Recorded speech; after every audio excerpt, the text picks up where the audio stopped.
السلام عليكم ورحمة الله وبركاته. ازيكم حبايبي، عاملين ايه؟ يا رب تكونوا في احسن حال. معاكم سماح عمار من مطبخ اكلات شهية. والنهاردة هنعمل البطة اللي انتوا شايفينها دي. هنعملها بطريقة حلوة قوي وسهلة جدا كمان. طبعا كلنا عارفين ان البط بياخد سوا جامد، يعني بياخد سوا كتير. فانا الطريقة اللي انا جايبها لكم النهاردة هسوي لكم البط في اقل من ربع ساعة، ربع ساعة بس.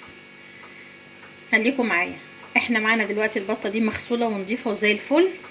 هنحطها. طبعا انا بغلي ميه على النار.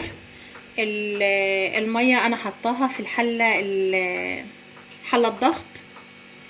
هو ده السبب اللي هيسوي لنا البط في اقل من ربع ساعه ان شاء الله. انا سويتها قبل كده مره، سبتها حوالي نص ساعه الا 5 دقايق. فبصراحه ما عرفتش اطلعها خالص من الحله، ما طلعتش. يعني انا جيت اطلعها ما طلعتش، اتفككت كلها من بعضها في اقل من نص ساعه. عشان كده بقول لكم ان شاء الله ربع ساعه تلت ساعه بالظبط وتكون البطه دي مستويه. هنحطها في الحله، ونحط عليها الملح والفلفل بتاعنا، ونحط معاها بصل وورق لورا وحبهان. ونتقابل ان شاء الله بعد ما اسلقها نشوف هنعمل ايه. هنا زي ما انتم شايفين انا حطيت الميه بتغلي، حطيت فيها البصل ورق اللورا والملح والفلفل والحبهان. وهنحط بقى القتيل بتاعنا ده. نحط كمان البطايه كده.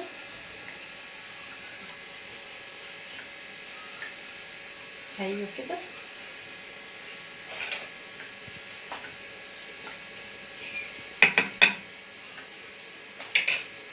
نحاول بقى ان احنا نقفل عليها.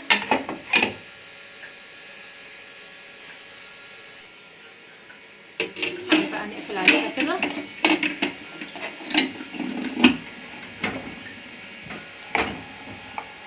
ان شاء الله ان شاء الله اقل تلت ساعه بالظبط وارجع لكم تاني نكون استوت. رجعت لكم حبايبي تاني بعد ما البطه استوت. زي ما انتم شايفين هي مش استوت، هي اتهرت بصراحه. يعني يا دوبك هي نص ساعه. زودت عن نص ساعه كمان 10 دقايق، لاني فتحت طفيت النار وسبتها لما البخار خرج من الحله خالص. اوعي تفتحي حله الضغط وهي فيها بخار.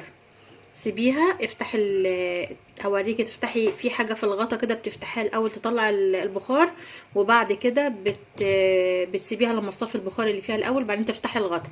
ففتحت عليها ولقيتها لسه شويه، تقريبا هي كبيره في السن شويه، فلقيتها لسه ما استوتش. كنا نص ساعه ل5 دقايق، فسبتها كمان حوالي ربع ساعه.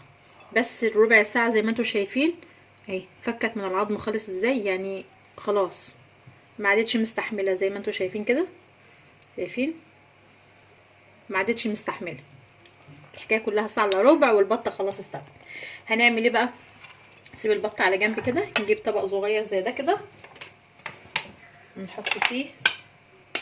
طبعا هنعمل الخلطه اللي احنا هنحمر بيها، هنشوي بيها.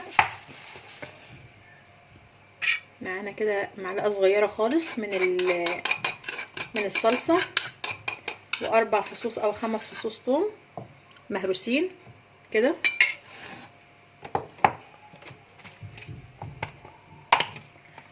معلقه من الزيت،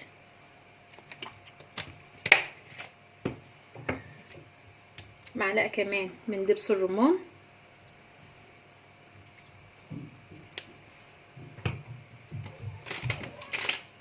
ومعانا بهارات المشويات. ناخد منه برضو حاجه بسيطه كده.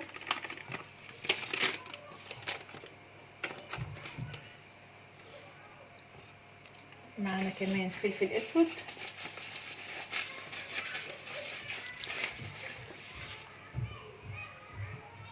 كده.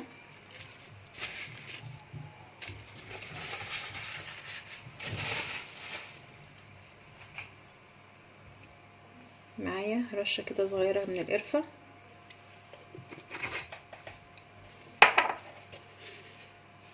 الملح،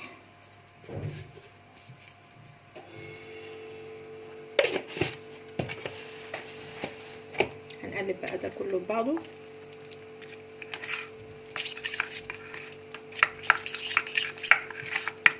ده بقى اللي هيدينا الشوي، الشكل بتاع الشوي او اللون بتاع الشوي اللي احنا عايزينه.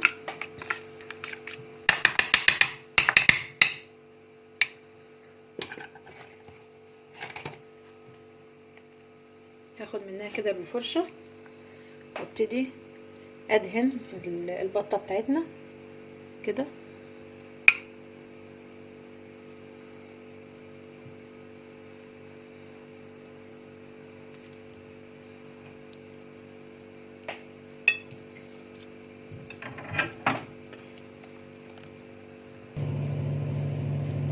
كده خلاص دهنتها كلها اهي بالخلطة بتاعتنا بالتوابل.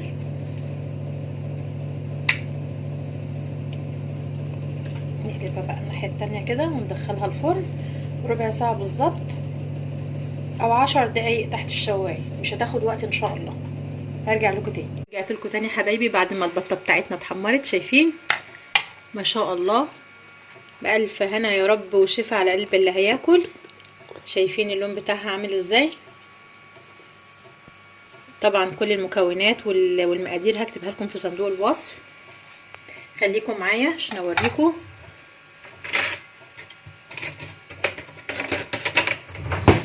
بصوا حبايبي، بسم الله.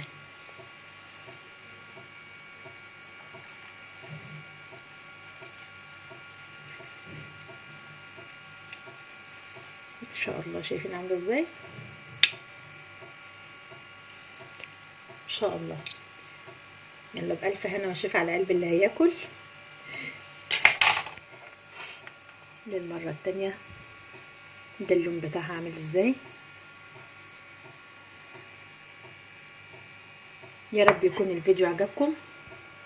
لو عجبكم الفيديو لايك للفيديو عشان يوصل لأكبر عدد من الناس. بالله عليكم ما تبخلوش عليا باللايك، عشان اللايك بيوصل الفيديو، بيعلي الفيديو، بيوصله لناس كتير. فبالله عليكم ما تبخلوش عليا باللايك. فعلوا زر الجرس عشان يوصل لكم مني كل جديد. دمتم سالمين وربنا يحسن ما بين ايديكم يا رب.